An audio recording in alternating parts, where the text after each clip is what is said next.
Bismillahirrahmanirrahim. Assalamualaikum warahmatullahi wabarakatuh. Bagaimana kabarnya teman-teman? Saya sangat berharap kita semua dalam keadaan sehat walafiat. Bagi teman-teman yang ada keluarganya yang sakit, semoga segera disembuhkan oleh Allah. Untuk kali ini teman-teman, tadi saya berjalan-jalan dengan keluarga dan ternyata di kebun saya menjumpai pohon cao yang tumbuh subur. Sehingga saya berinisiatif untuk membuat cao.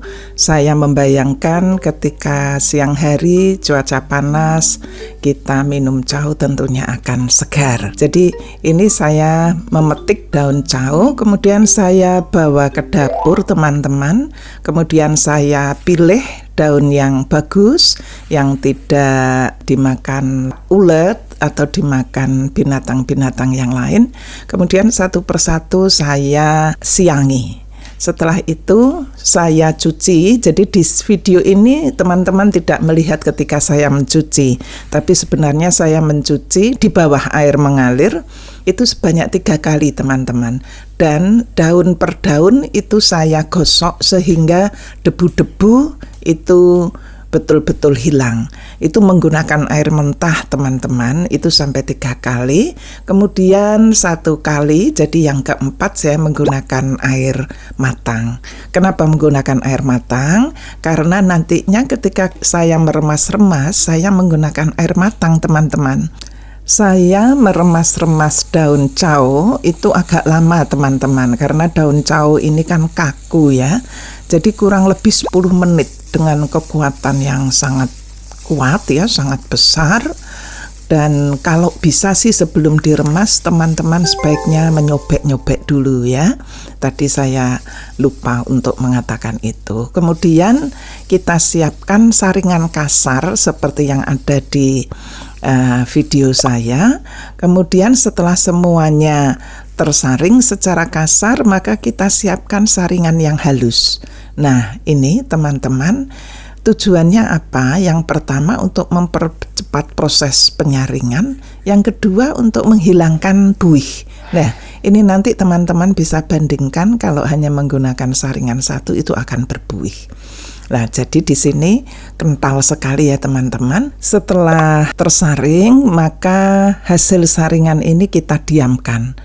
Akan cepat menjadi beku kalau kita letakkan di kulkas. Dan berikutnya kita akan saksikan ketika saya membuat santan. Di sini saya menggunakan santan yang instan dengan volume 65 cc.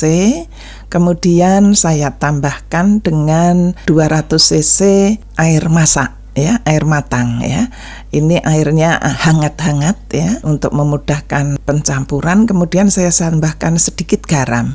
Untuk penambahan garam terserah teman-teman ya, ada yang suka agak asin, ada yang tidak ya.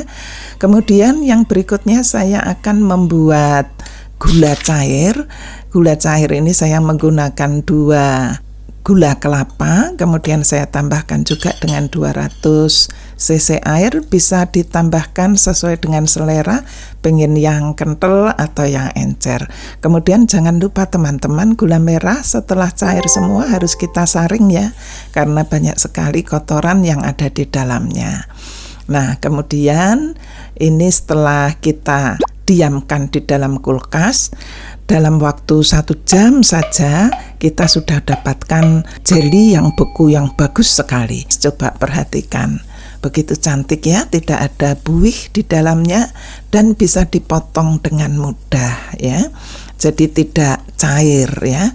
Ini seperti jelly betulan ya, jelly yang buatan pabrik itu. Kemudian saya potong-potong, nanti teman-teman bisa menyaksikan betapa bagusnya cao yang kami buat ya. Ini sengaja saya buat menjadi 4 mangkok sesuai dengan kebutuhan keluarga kami, supaya sedikit-sedikit semua bisa mengincipi bagaimana nikmatnya cao. Ini dingin, segar sekali teman-teman. Teman-teman tentunya masih ingat ya, warna hijau di dalam daun itu mengandung klorofil, dan klorofil ini sangat dibutuhkan untuk regenerasi sel-sel tubuh kita. Sehingga kalau teman-teman suka, maka perbanyaklah makan sayur mayur. Bisa juga dengan mengkonsumsi seperti cao ini. Ini airnya air matang teman-teman, jadi jangan khawatir. Makanan ini insya Allah sehat, dan cara pembuatannya pun juga sehat, tidak menambahkan bahan kimia yang berbahaya. Yang saya tambahkan hanya air matang saja ya.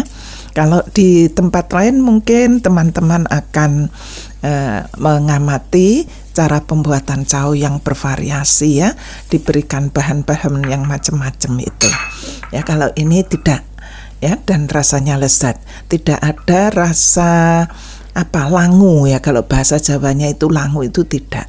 Aftertaste-nya juga tidak ada ya. Nah, ini saya berikan santan masing-masing 2 sendok. Ini juga sesuai kebutuhan teman-teman. Kalau teman-teman menggunakan gelas yang besar, mangkok yang besar, dan caonya dipotong lebih kecil supaya airnya lebih banyak, santannya yang lebih banyak, silakan saja. Semuanya fleksibel sesuai dengan kebutuhan teman-teman. Demikian juga untuk gulanya, saya cukup menggunakan 1 sendok sayur saja untuk 1 mangkok ini. Saya di sini tidak menyajikan es batu teman-teman, sesuai dengan permintaan keluarga, tapi teman-teman bisa menambahkan es batu. Silahkan menikmati cao versi saya. Semoga berkenan. Sampai jumpa di lain kesempatan. Assalamualaikum warahmatullahi wabarakatuh.